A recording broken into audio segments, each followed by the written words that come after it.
মই টায়াৰ্ড মানে হৈছোৱেই, সেইটো পিছৰ কথা। কিন্তু মই চিনেমাত এতিয়া মই চিনেমা মানে মই হেৰি কৰিম, চিনেমা মানে হিলাই দিম মই হা। তাৰপিছত তোৰ যি গান মোক জনপ্ৰিয় কণ্ঠশিল্পী অজয় ফুকন দাক যিহেতু জুবিন দাক কি দি থৈ গ'ল, জুবিন দাই মৃত্যুৰ কেইদিনমানৰ আগত এটা ডাঙৰ উপহাৰ দি থৈ গৈছে। আৰু অজয় ফুকন ডাঙৰীয়া মুখেৰে আপোনালোকে শুনিব লাগিব, যিহেতু জুবিন দাই কি দি থৈ গ'ল, যে এনেও এতিয়া সকলো দুখত ভাগি পৰিছে, কি কওঁ কি নকওঁ লাগিছে। এতিয়া যিহেতু জুবিন দাৰ জন্মদিনত সেই যোনটো দি থৈ গ'ল, সেই বস্তুটো তেওঁলোকে উপহাৰ হিচাপে জুবিন দাক দিম বুলি কৈছে। এই ভিডিঅ'টো একদম শেষলৈকে শুনিবচোন। জুবিন দা মানে কি কৈ থৈ গ'ল, কি নকৰিলে, মানে আচৰিত কাণ্ড কৰি থৈ গ'ল। যিহেতু এতিয়া আমি পাহৰিব পৰা নাই অজয় ফুকন ডাঙৰীয়াক, যেতিয়া আমি কেতিয়াও পাহৰিব নোৱাৰোঁ জুবিন দাই যিখিনি বৰদান দি থৈ গ'ল, জুবিন দাই যিখিনি কৰি থৈ গ'ল সেইদিনাখন মৃত্যুৰ আগমুহূৰ্তত আহি সেই যোনটো ষ্টুডিঅ'ত আহি, যিহেতু অজয় ফুকন ডাঙৰীয়া যোনটো এটা সৰু মুৰাকৈ ষ্টুডিঅ' আছে, তাতে গৈ পেলাই তেওঁ এটা মানে বহুতখিনি কথা পাতিছিলে, যে তোক মই আগবঢ়াই নিম, বহুত কথা কৈছিলে, বহুত কথা কৈছিলে। সেইখিনি কথা কিন্তু আপোনালোকে এই ভিডিঅ'টোৰ যোগেদি জানিব পাৰিব অজয় ফুকন ডাঙৰীয়াক কি কৈ থৈ গ'ল আমাৰ জুবিন দাই, আমাৰ প্ৰাণৰ জুবিন দাই একদম। আৰু জুবিন দাই সকলো মানুহকে সহায় কৰে। এতিয়া চাওক আপোনালোকে, যিহেতু জুবিন ক্ষেত্ৰৰ তাত এতিয়া চাহ দোকান কি দোকান দি বোলে তামোল পাণৰ দোকান দি মানুহৰ পেটৰ ভাত সাজ উলিয়াইছে, হয় নাই কওকচোন। জুবিন দা জীয়াই থাকোঁতেও জুবিন দাই সহায় কৰিছিলে, এতিয়া মৰা মাছতো জুবিন দাই সহায় কৰাৰ নিচিনা হৈছে। সেই জুবিন ক্ষেত্ৰত গৈ পেলাই মানুহে 2 এটকা উলিয়াই এতিয়া নিজৰ পেটটো পূজা কৰিছে। আপোনালোকে ভাবক জুবিন দা কিমান ভগৱান, জুবিন দা আমাৰ কাৰণে কিমান ভগৱান। আগতে জীয়াই থকা কালটো বহু ৰাইজক দিলে, মৃত্যু হোৱাৰ পাছতো সেই জুবিন ক্ষেত্ৰত এটা দোকান দি নিজৰ পেটটো পুহিছে। সঁচাকৈ ভাবিবলগীয়া, জুবিন দা সঁচাই ভগৱান আছিলে। সঁচাই জুবিন দাৰ লগত কোনো অন্যায় নকৰিব, কাৰণ জুবিন দাক ন্যায় দিয়া অতি সকলোৱে চাই আছে। তাৰ সমান্তৰালভাৱে এটা বিশেষ গীত, তেওঁ অন্তিমটো গীত বুলি ক'ব পাৰি, অন্তিমটো গীত অজয় ফুকনৰ ষ্টুডিঅ'তে বাণীবদ্ধ কৰা হৈছিলে। আৰু মোৰ সৈতে আছে সংগীত পৰিচালক অজয় ফুকন। অন্তিমটো গীত যিহেতু আপোনাৰ এই ষ্টুডিঅ'তে বাণীবদ্ধ কৰা হৈছিলে, তেওঁ কেতিয়া কৰা হৈছিলে, কি গীতটোৰ নাম? আমি লাষ্ট একেবাৰে আগষ্টৰ একদম শেষৰ ফালে একেবাৰে আমি 31 তাৰিখ মানত আমি তেওঁ ষ্টুডিঅ'লৈ আহিলে আৰু বহুত সময় থাকিলে ইয়াতে, বহুত কথা বতৰা পাতিলোঁ। মই যেতিয়া 24 আৰু 25 তাৰিখে দুদিন গৈছিলোঁ, যে মই তোক এটা কথা কওঁ যে মই আৰু কিন্তু 1-2 বছৰে গান গাম দেই, আৰু বেছি গান নাগাওঁ। মই আৰু প্ৰগ্ৰেমো নকৰোঁ, শ্ব'জ নকৰোঁ। মই টায়াৰ্ড মানে হৈছোৱেই, সেইটো পিছৰ কথা। কিন্তু মই চিনেমাত এতিয়া চিনেমা মানে মই হেৰি কৰিম, চিনেমা মানে হিলাই দিম মই হা। তাৰপিছত তোৰ যি গান মোক গোৱাব লগা আছে, কৰিব লগা আছে, এই কেইবছৰতে কৰি ল, একদম পুৰা বনি ল। তাৰপিছত তোকতো মই মোৰ পৰা বহুতে বহুত পালে, বহুত বনি গ'ল, বহুতক বহুত দিলোঁ মই, কিন্তু তোক মই চাগে একো দিব নোৱাৰিলোঁ। মই বোলো কিয় আপুনি এনেকৈ কয়, আপুনি মোক কি দিয়া নাই, চব দিছে। আজি মোৰ চিনাকি আপোনাৰ কাৰণে হৈছে, মোৰ যিখিনি শিকিছোঁ, আজি মিউজিক কৰিছোঁ, আজি 2009 চনৰ পৰা আজি কণ্টিনিউ মই ভ্ৰাম্যমাণ থিয়েটাৰত মানে 2025লৈকে গান কৰি আছোঁ। 3000 গান কৰিলোঁ আপোনাক লগ পোৱাৰ পিছত। তাৰ আগতখিনি বেলেগ, সেইখিনি গান আপোনাৰ ইনস্পিৰেশ্যন আছে তাতে। আপুনি আমাৰ কাৰণে আদৰ্শ হয়, আপুনি আমাৰ কাৰণে সকলো। আপোনাক মই সংগীতৰ গুৰু হিচাপে মানো। মই আনুষ্ঠানিকভাৱে কোনো গানৰ হেৰি লোৱা নাই, তবলা শিকিছিলোঁ সৰুতে, তাৰপিছত আপোনাৰ পৰাই গোটেই শিকিছোঁ। আপুনি মানে তেনেকে ক'লে বেয়া লাগে, সেনেকে কৈছোঁ। নহয় আপুনি আমাৰ কাৰণে সকলো হয় আৰু বহুত দিছে। আমি আপোনাৰ ওচৰত ধাৰুৱা সদায়। তাৰপিছত নাই তই হেৰি কৰ, গান গোৱা। তাৰপিছত তই অলপ মোৰ পৰা এনেও মানে বহুত ইমান এগ্ৰেছিভ মাতো, তই ইমান এক্সাইটেড হৈ যাওঁ, মোৰ কাৰণে একদম বিতৰ্কত সোমাই পৰ, চবৰ লগত মানে লাগি যাওঁ। তাৰপিছতে মানে বদনামেই হৈছ বহুত, কিন্তু তাৰ কাৰণেতো মই তোক মানে কিবা এটা দি যাব লাগিব নহয়। সেইকাৰণে কৈছোঁ মই লৈ ল, মই এবাৰে কওঁ আৰু। তাৰপিছতে মই ক'লো হ'ব দিয়কচোন, হ'ব দিয়ক, একো নাই। আকৌ গানটো গালে। তাৰপিছত গানটো গোৱাৰ পিছত কাৰেণ্ট গ'ল। কাৰেণ্ট যোৱাৰ পিছত মোৰ সেই হেডফোনটো মানে তাৰে এই ভিতৰৰ হেডফোনটো বন্ধ হৈ যায়। তাৰপিছত আকৌ মাইকটো উলিয়াই ইয়ালৈ আনিলোঁ, ইয়াতে আনি আকৌ ইয়াত গালে। তাৰপিছত সেনেকে এই গানটো মানে যিটো কথা দি গোৱা গানটো, এইটো একদম লাষ্ট টাইম গোৱা গান, মানে শেষত এইটোৱে গাইছে। তাৰপিছত গাই মেলি ধুনীয়াকে বাইট চাইট দিলে, আকৌ ইয়াত বহিছে, তাত বহিছে, এনেকে আমাৰ লগত কথা পাতিলে। বোলো ভাত খাই যদি কওক, দীপকেশ দা ঘৰৰ পৰা ভাত দি পঠাইছে, এই খাচী মাংস আছে, মই খাচী মাংস ইমান ভাল নাপাওঁ এনেও, আৰু আমাৰ খানা আমি লৈ আহিছো তাৰ পৰা, আৰু অলৰেডি খাই আহিছো, আকৌ এতিয়া নাখাওঁ আৰু মইতো হোৱাৰ আগত খাম। তেতিয়া তেওঁ সেই 4:30, 5টামান বজাত আমাৰ ষ্টুডিঅ'ৰ পৰা গুচি গ'ল। তাৰপিছত 2 তাৰিখে মই গুচি গ'লো মুম্বাইত লগ পোৱা কথা। তেওঁ মুম্বাইত গৈছিলে 6 তাৰিখে, এই সুধাখণ্ড টাইপৰ এটা অনুষ্ঠান আছিলে। তাৰপিছত কিন্তু তাতে ইমান বৰষুণ, এনেকে কৈ কিনে মানে লগ পোৱা নহ'ল। আৰু তাৰপিছত মই ৰাজস্থান গুচি গ'লো। ৰাজস্থানৰ পৰা মই 16 তাৰিখে আহি পাইছো, তেওঁ গ'ল 17 তাৰিখে। আৰু সেই ষ্টুডিঅ'ত কিন্তু তেতিয়া কৈছিলে যে মই ছিংগাপুৰ যাম। সকলোকে যে নৰ্থ ইষ্ট ফেষ্টিভেল আছে, মই সেইটো ফেষ্টিভেলত নগলেই হয়, মানে শ্যামকানু মহন্ত কিবা এটা হয় এইবাৰ আপোনাৰ এইবাৰ ৰঙালীটো হৈছে গণ্ডগোল। মই নালাগে যাবলৈ, মানুহটো মোৰ পচন্দ নহয়। কৈছে নাই মই যাব লাগিব, মই নগলে ফেষ্টিভেল নহব নহয়। আৰু তাতে পাতিছে, নৰ্থ ইষ্টখনক কোনে হেৰি কৰিব, এনেকুৱা নহয়।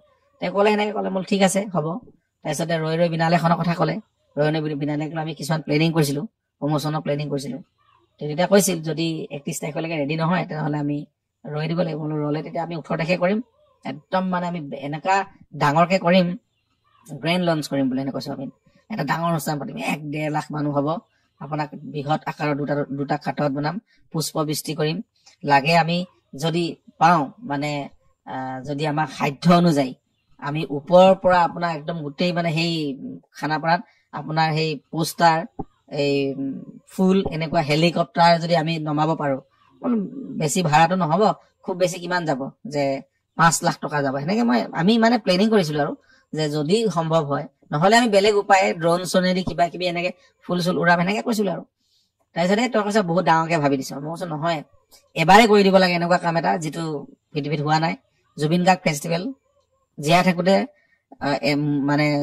থাকোতে এজন শিল্পী নামত জুবিন গাৰ্গ মহোৎসৱে হওক বা জুবিন গাৰ্গ ফেষ্টিভেল, এনেকুৱা ধৰণৰ অনুষ্ঠান হোৱা নাছিল। আমি প্ৰথম কৰিছিলো আপোনাৰ কাৰণে 2015। আৰু আপুনি জীয়াই থাকোতে আমি বহুত কাম কৰিব খোজো, আমি চব কৰিছো আপোনাৰ আদৰ্শেৰে। তাৰপিছত সেই তেনেকে আমি শেষৰ দিনটোত ইয়াতে গান গালো, তেওঁ গালে, মই ৰেকৰ্ডিং কৰিলো, বহুত মানুহ আছিল সকলো উপস্থিতিত, কথা বতৰা পাতি। আৰু কেতিয়া ভবা নাছিলো যে আমাৰ ষ্টুডিঅ'ৰ বা ভাইমন থিয়েটাৰতে হওক বা সংগীত জগতৰ এটা শেষ গান হব এইটো। মানে আৰু এই শেষৰ টাইমত গোৱা গানৰ ভিতৰত ধৰ এতিয়া বাটৰে শেষতে সেইটো ৰিলিজ হল। তাৰপিছত সপোন গানটো মানে আকৌ ৰিডাবিং কৰিছে তেওঁ, সেইটো চাগে পিছৰ ফালে কৰা।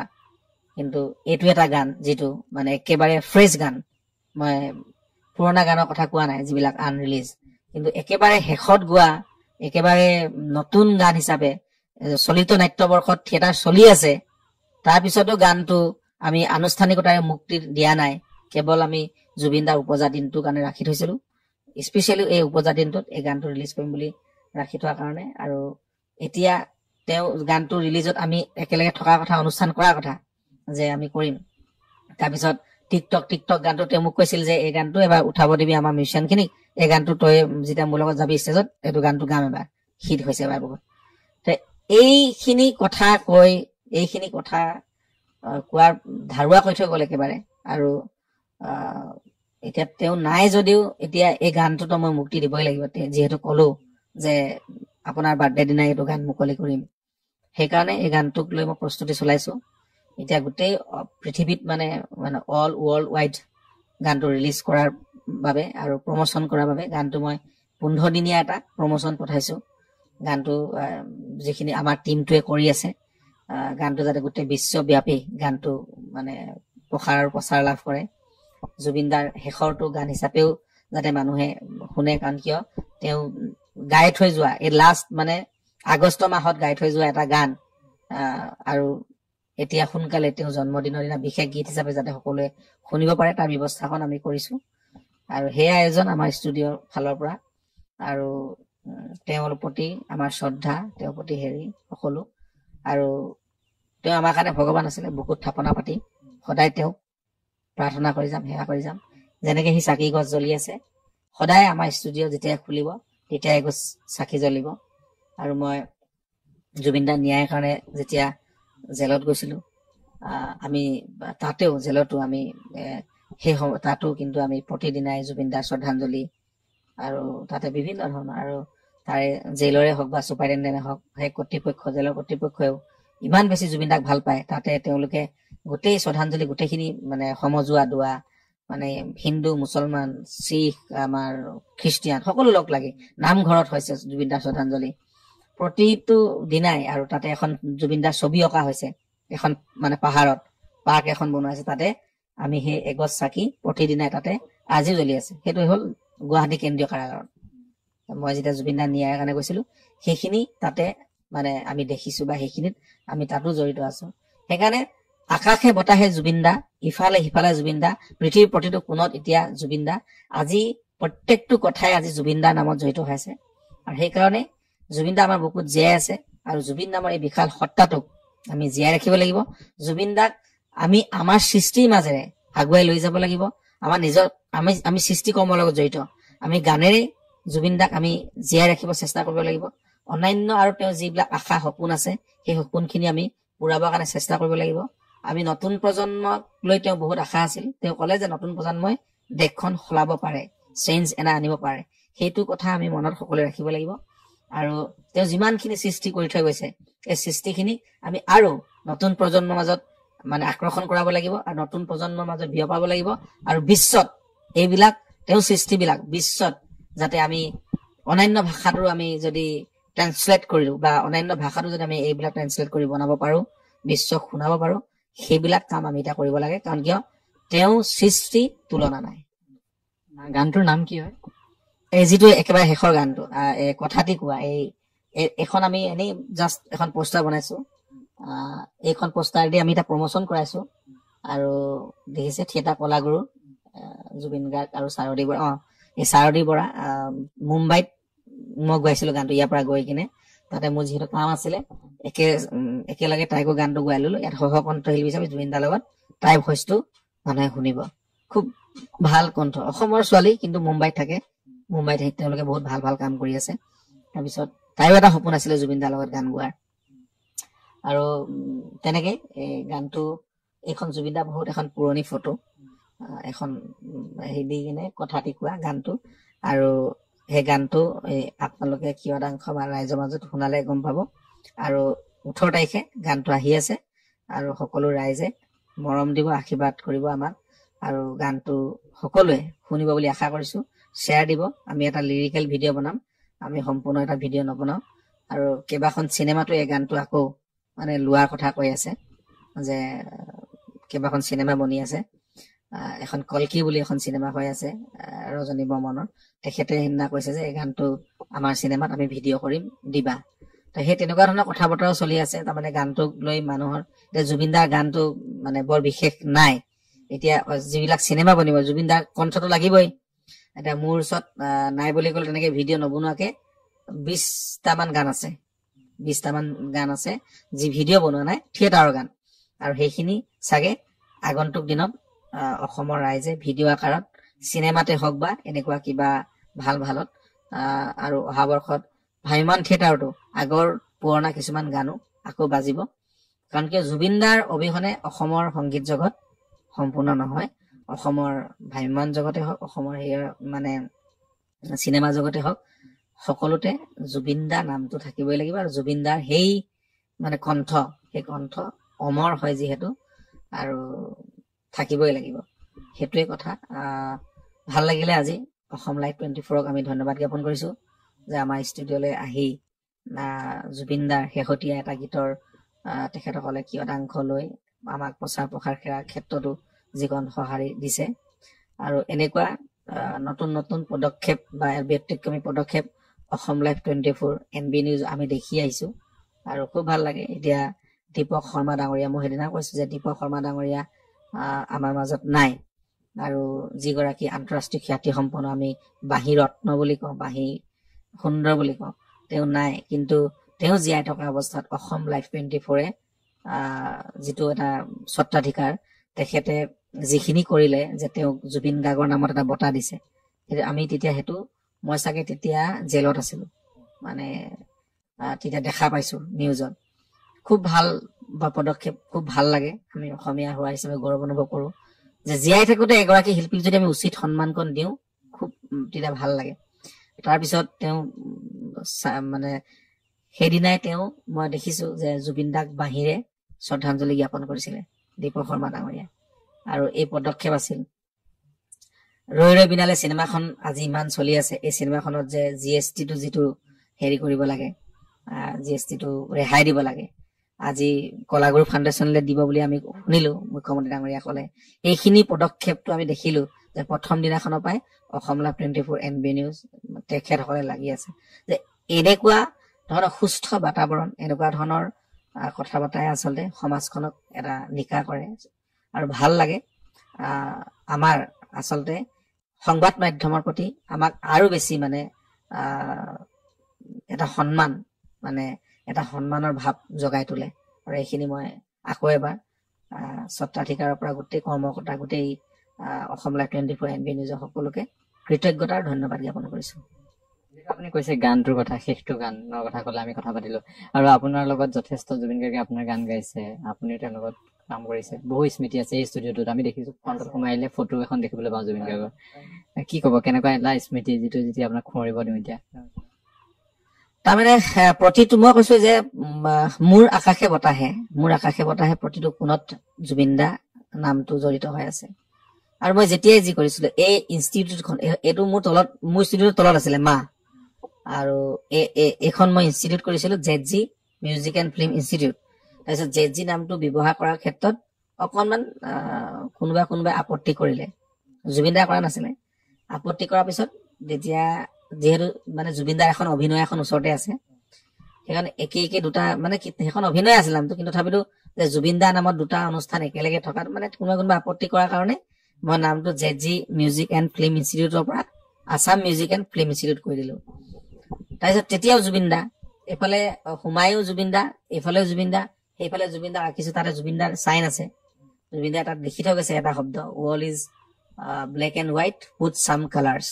আৰু জুবিন দাৰ চাইন, অৰিজিনেল যিটো চিগনেচাৰ সেইটো জুবিন দা। আৰু 2015 মানে 1/7/2015, আৰু সেইটো মানে 7 হলে আমাৰ জুলাই হ'ব ন, জুলাই মাহৰ তেওঁ 2015 জুলাই মাহত লিখি থৈ গৈছিল এই গান গাবলৈ আহি, থিয়েটাৰৰ গান গাবলৈ আহি। আৰু 2015তে আমি এইখন মানে প্ৰতিষ্ঠা কৰিছিলো, এই আমাৰ Assam music and film institute. আৰু আমি সেই চনতে আমি কি পাতিছিলো, জুবিন গাৰ্গ ফেষ্টিভেল। এনেকুৱা বহুত কেইটাই হৈছিলে তেওঁৰ নামত। আৰু প্ৰায় ইয়াত এই ষ্টুডিঅ'টোত, মা ষ্টুডিঅ'টোত তেওঁ 1000 ওপৰত গীত গাইছে, বিভিন্ন চিনেমা, বিভিন্ন এলবাম, বিভিন্ন বিহু, বহুত গান ইয়াৰ পৰা ওলাইছে। আৰু তাৰে 500 মান গানটো মোৰে হয়। তেওঁ ভাইমান থিয়েটাৰ, মোৰ চিনেমা, অন্যান্য এলবাম, বিভিন্ন হেৰিয়ৰ কাৰণে মোৰ গান গাইছে। তাৰপিছতে লিষ্টখনটোতো শেষেই নহব। তাৰমানে মোৰ আৰু মই এটা সৌভাগ্য চাগে, অসমত যদি আটাইতকে বেছি কোনগৰাকী মিউজিক ডাইৰেক্টৰৰ গান জুবিন গাৰ্গে, মানে বেলেগৰ গান গাইছে বুলি যদি মানে এনেই ধৰা যায়, তেনে আটাইতকে চাগে মোৰে গান বেছি গাইছে। এইটো মোৰ কাৰণে এটা সৌভাগ্য, আৰু সেইখিনি জুবিন দাই মোক দি গৈছে, সেইকাৰণে মই তেওঁৰ ওচৰত ধাৰুৱা। আৰু সেইখিনি বোলে আটাইতকে বেছি গান মোৰে গাইছে এইটো বুলি ডাঙৰ কথা নহয়, কিন্তু জীৱনত পৃথিৱীত 3টা শব্দ শ্ৰেষ্ঠ, মা, দেউতা, ভগৱান। এই 3টা শব্দ আমি শ্ৰেষ্ঠ বুলি কওঁ। গোটেই 3টা শব্দ ওপৰত মই গান সৃষ্টি কৰিছো। অ' মা, তাৰপিছত অ' দেউতা, ভগৱান ৰচিলা মায়া পৃথিৱী। গোটেই 3টা গানেই জুবিন দাই গাইছে। আৰু গোটেই 3টা গানেই আজি তাৰিখত অসমৰ চিৰসেউজ গীত বুলি বহুতে কয়, বা এভাৰগ্ৰীণ চং বুলি কয়, শ্ৰেষ্ঠ গীত বুলি কয়।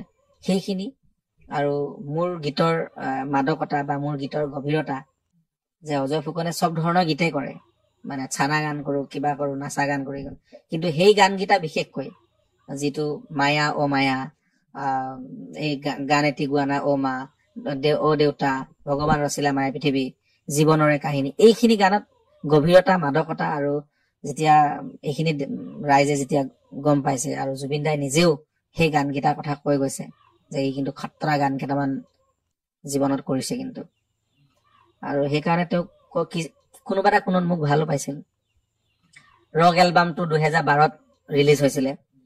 তাৰপিছতে ৰক এলবামত 14টা মান গান আছিল। তাৰে 12 নম্বৰ গীতটো আছিলে কাজল কাজল। আৰু সেইখন এলবামত প্ৰথমটো গীত আছিলে জুবিন গাৰ্গৰ একক এলবামত তেওঁ বিশেষকে যন্ত্ৰ হওক হেৰি হওক চব নিজে লিখে, নিজে কম্পজিশ্যন কৰে। কিন্তু তাতে মোৰ কম্পজিশ্যন, মোৰ লিখা গান কাজল কাজল গানটো সেই এলবামটোত লৈছিলে, যিটো গান 2015 বহুত চুপাৰ টুপাৰ হিট হৈছিল। এজাক বৰষুণে সেই গানটো আছিলে সেই এলবামটো, ৰক এলবামত। তাৰপিছত আমি একদম বহুত ডাঙৰ জুবিন দা 20 বছৰীয়া যিটো সাংগীতিক যাত্ৰা, আমি চানমাৰী ফিল্ডতো সেই অনুষ্ঠান কৰিছিলো। তাৰপিছত সেই তেনেকে তাতে বহুত গানেই আছিলে। আৰু হিৰুদাক সন্মান জনাই জুবিন দাই তাতে গান ৰচিছিল। প্ৰতিটো তেওঁ সেই মানে 2009 চনৰ পৰা তাৰ পিছত যিখিনি সৃষ্টি, সেইখিনিত মানে মোৰ সৃষ্টিখিনিত জুবিন দা ইনস্পিৰেশ্যন, আৰু জুবিন দা সৃষ্টিখিনিত আমি আছো। তেওঁ যেতিয়া কৰে একদম কীবৰ্ডখনত হেৰি কৰি থাকে, কম্পজিশ্যন কৰি থাকে, লিখে, হেৰি কৰে, পটককে কেনেকে লিখি একো শব্দ উলিয়াই, তাৰমানে গোটেইখিনি আমি চাই থাকো একেলগত। আমি ৰাস্তাত গৈ থাকোতে গাড়ীত গান শুনে, গানে নিজে নিজে আকৌ গানটো অফ কৰি কৰি এনেকা এনেকা মুখে কৰে, তাৰ গৈ কিনে তাতে সেই চেম ৰিডমটো গৈ কিনে তেওঁ বনাবগে যে এইটো ৰিডমৰ ওপৰত গান। তাৰপিছত সেই তেতিয়াই হৈছিলে গান দিয়া, সেই গানটো যেতিয়া হিৰুদাৰ, সেইটো একদম আমি প্ৰথমতে গাড়ীত, তাৰপিছত গৈ গৈ গৈ গৈ তাৰপিছত সেই গান দিয়া গানটো বনাইছে। সেনেকে জিও তুমি, আমি চব গানত, বহুত গানত সাক্ষী আছো। পাকিজা গান খিনিত এনেকে কাঁহী বাতি দলিয়াই দিছে, কাঁহী বাতি খিনি দলিয়াই দিছে, তাত এটা শব্দ হৈছে, পাকিজা গানটোত আছে, আপোনালোকে শুনিলে এতিয়াও।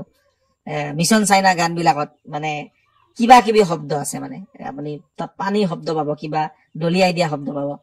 সেই শব্দৰে জুবিন গাৰ্গৰ ভইচটোৱে, এতিয়া আমাৰ খালী ভইচটো আমি যে শুনালো, খালী ভইচটোৱে এটা ইনষ্ট্ৰুমেণ্ট যেন লাগে।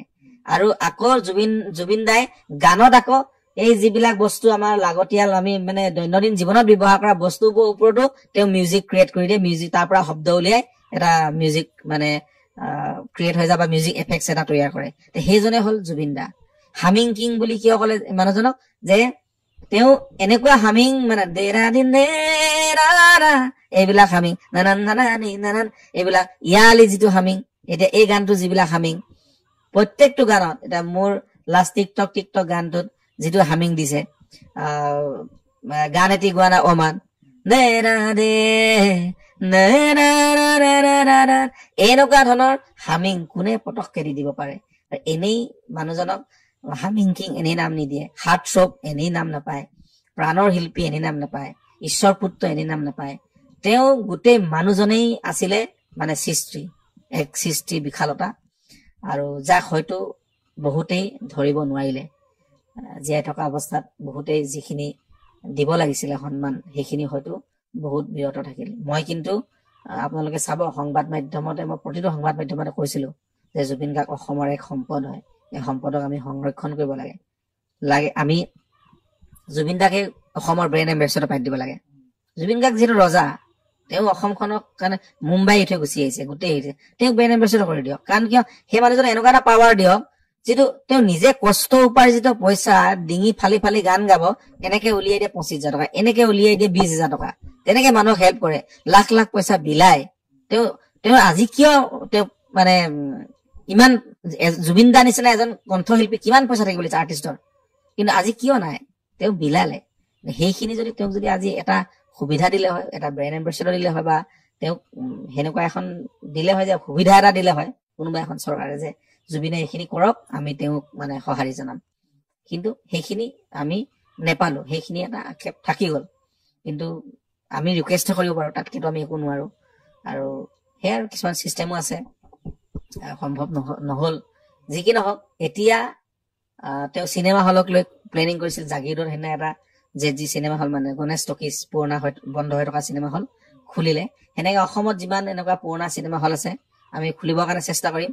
আৰু নতুন যেতিয়া চিনেমা হল খুলিব, আমি আশা কৰিছো যে ZG চিনেমা হল, জুবিন দাৰ নামত চিনেমা হলটো কিন্তু অসমৰ প্ৰতিটো ঠাইতে এটাকৈ তেওঁৰ নামত এটা চিনেমা হল থকাটো বিচাৰিছিলে।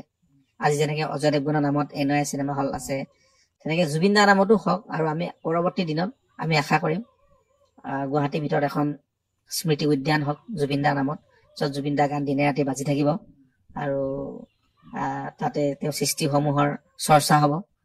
তেওঁ এটা প্ৰতিমূৰ্তি থাকক একদম গুৱাহাটীৰ ভিতৰত। মই এইখিনি কৈছো দেই, আমাৰ একদম চিটিৰ ভিতৰত এইখিনি প্লেনিং আছে, এইখিনি আমি উদ্যোগ লৈছো। লাহে লাহে এইখিনি কৰি যাম, তেওঁ সৃষ্টিসমূহ কৰি যাম। প্ৰথমে 18 তাৰিখৰ দিনা তেওঁ এই গানটো শেহতীয়াকৈ গাই যোৱা গানটো আমি আমাৰ ফালৰ মুকলি কৰি দিওঁ। এইখিনি প্লেনিং এইটো সময়ত। আৰু এটা গান জেলত থাকোঁতে এটা গান লিখিছিলোঁ জুবিন দাৰ শ্ৰদ্ধা জনাই। যুগ নায়ক তুমি সৃষ্টি ইতিহাস ৰচি, সূৰ্য কণ্ঠ তুমি গানে গানে সুৰ তুলি। আৰু সেই গানটোৰ মূল টাইটেলটো হ'ল জয় জুবিন দা। গানটোনো কেনেকে জয় জুবিন দা হয় এইটো, আৰু গোটেই অসমত গানটো মই এতিয়া শ্বুটিং কৰাৰ কথা ভাবিছো। গোটেই অসমৰ, মই আপোনালোকৰ অসম লাইভত থৈ দি আৰু এটা কথা কওঁ যে এই গানটো গোটেই অসমৰ মানুহক দেখুৱাব, মানে মেক্সিমাম মানুহক, আৰু অসমৰ বিভিন্ন ঠাই, মানে প্ৰতিখন ঠাইক দেখুৱাব চেষ্টা কৰিছো। আমি গোটেইখিনি কথা অৱগত কৰিম। কোনোবাই ভিডিঅ' বনাই যে জয় জুবিন দা জয় জুবিন দা এনেকে কৈ যদি আমালৈ ভিডিঅ' প্ৰেৰণ কৰে, আমি সেই ভিডিঅ' বিলাক আমি মানে গানটোত লগাম। কেৱল জয় জুবিন দা কৈ বা জুবিন দাৰ নামত হেৰি কৰিলে তেওঁলোকে অলপ মানে অভিনয় কৰি দিব লাগে গানটোত। আৰু সেনেকুৱা ধৰণৰ আমি গোটেই এতিয়া আমি যিমান ৰাস চলি আছে এই ৰাসবিলাকত গৈ গৈ আমি যিমানখিনিত পাৰো শ্বুটিং কৰিম, আৰু যিমানখিনি যাব নোৱাৰো আমি তেনেকে মানুহ লগাই দিম, বা এনেকে আমি কম যে আপোনালোকে নিজে নিজে ভিডিঅ' প্ৰেৰণ কৰক। মই গোটেই অসমবাসী ৰাইজে এই জয় জুবিন দা গানটোত মানে ইনভলভ হওক, তাকে বিচাৰিছো। সকলোৱে আপোনালোকে সাংবাদিক খিনিয়েও আপোনালোকৰ চেনেলতো গোটেইখিনি লগ হৈ জয় জুবিন দা এবাৰ দিলে আমি সেইটো লগাই দিম। এনেকুৱা প্ৰত্যেকটো, কোনোবা যদি অফিচত আছে, কোনোবা বিভিন্ন কামত আছে, বিভিন্ন ঠাইত, কোনোবা ৰিক্সাৱালা ঠেলাৱালাৰ পৰা সকলোৱে যেনেকে দিব আমি তেনেকে লগাব চেষ্টা কৰিম। এই গানটো এটা কাৰণে যে প্ৰত্যেককে ইনভলভ কৰাব বিচাৰিছো, আৰু প্ৰত্যেকে এইটো এটা ঐতিহাসিক ক্ষণ সাক্ষী হওক মানে। আৰু এটা জুবিন দা মানে একদম গোটেই জুবিন দাক লৈ, জুবিন দা কি আছিলে, কিহৰ কাৰণে আমি জয় জুবিন দা বুলি আজি কৈ আছো, কিহৰ কাৰণে তেওঁক আমি ইমান সন্মান কণ দিছো, গোটেই গানটোত বিৱৰণ আছে কথাখিনিত, আপোনালোকে দেখিব। আৰু মই সেই জেলত থাকোতে লিখিছিলো, তাতে সৃষ্টি কৰিছো। তাতে এখন মিউজিক স্কুল আছেতো কাৰাগাৰৰ ভিতৰতো, সেই মিউজিক স্কুলত তাতে কীবৰ্ডখন লৈ কেনে সৃষ্টি কৰা গীতটি এতিয়া আমি ভাষাৰ ৰূপ দিবলৈ চেষ্টা কৰিছো। অসমৰ কেইবাগৰাকী জনপ্ৰিয় শিল্পীয়ে কণ্ঠদান কৰিব গানটোত, আৰু পলাশ গগৈ মই আমি এনেকে মিলি এতিয়া কাম কৰি আছো।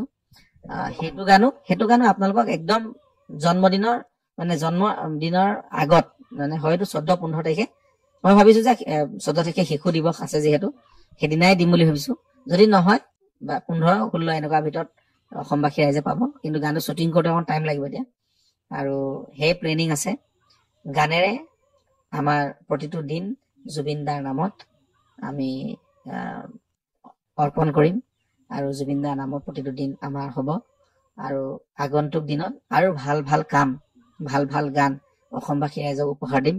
চিনেমা, থিয়েটাৰ যিমানে যি নহওক, যিসমূহ গান কৰো ৰাইজৰ মাজত ভাল ভাল আৰু ধুনীয়া ধুনীয়া গান, যিবিলাক গান জুবিন দাই ভাল পাইছে, তেনেকুৱা গান আমি অসমবাসী ৰাইজক উপহাৰ দিম। আৰু এটা গান ৰাইজে পাব, জয় জুবিন দা। জয় জুবিন দা পাব। আৰু বহুত গান আহি আছে মোৰ, বহুত গানেই ৰাইজে শুনিব পাব, কিন্তু স্পেচিয়েলি জুবিন দাৰ নামত 18 তাৰিখে কথাটি কোৱা জুবিন দাৰ কণ্ঠত, আৰু বাকী শিল্পীসকল আমি সকলোৱে লগে তেওঁক ট্ৰিবিউট কৰি তেওঁক শ্ৰদ্ধা জনাই জয় জুবিন দা এটা এন্থেম হওক আৰু জুবিন দাৰ নামত। আৰু প্ৰতিগৰাকী শিল্পীয়ে, প্ৰতিগৰাকী আৰ্টিষ্টেই এই গীতটো মঞ্চত গাব পাৰিব, মই তেনেকুৱাকে বনাইছো। আৰু তাত জুবিন দাৰ অকণ গানৰ অকমান হেৰিও আছে, মানে অকমান আমি নহয় কলি নাই, অকমান ক'ৰবাত মিউজিক ইনষ্ট্ৰুমেণ্ট অকণ সুৰ অকণ দিছো, হেৰিছো, মানে জুবিন দাৰ ফ্লেভাৰ পাব। আৰু গানটো ষ্টেজত জুবিন দাক শ্ৰদ্ধা জনাই এটলিষ্ট এই গানটো গাব পাৰিব আৰু প্ৰত্যেকৰ কাৰণে। আৰু এই গানটোত আমি কোনো ধৰণৰ এনেকুৱা কপিৰাইট চিষ্টেম নাথাকে, নাথাকে। কোনোবাই যদি গানটো কভাৰো কৰিব খোজে, নিজে গায়ো আকৌ ইউটিউবত দিব খোজে, তেনেকেও পাৰিব। আমি ট্ৰেকটো আমি আপলোড কৰি দিম, কথাখিনি কৰি দিম, আপলোড কৰি দিম। তেনেকেও মানে গানটো সকলোৰে হওক, ৰাইজৰ হওক, ইয়াত কোনো মানে হেৰি কথা নাহে। জুবিন দাৰ শ্ৰদ্ধা জনোৱা গান, মানে অসমৰ ৰাইজৰ এটা গান, সেই ৰাইজৰ গান হিচাপে কৰিব খুজিছো, আৰু ৰাইজৰ হৈ গানটো কৰিব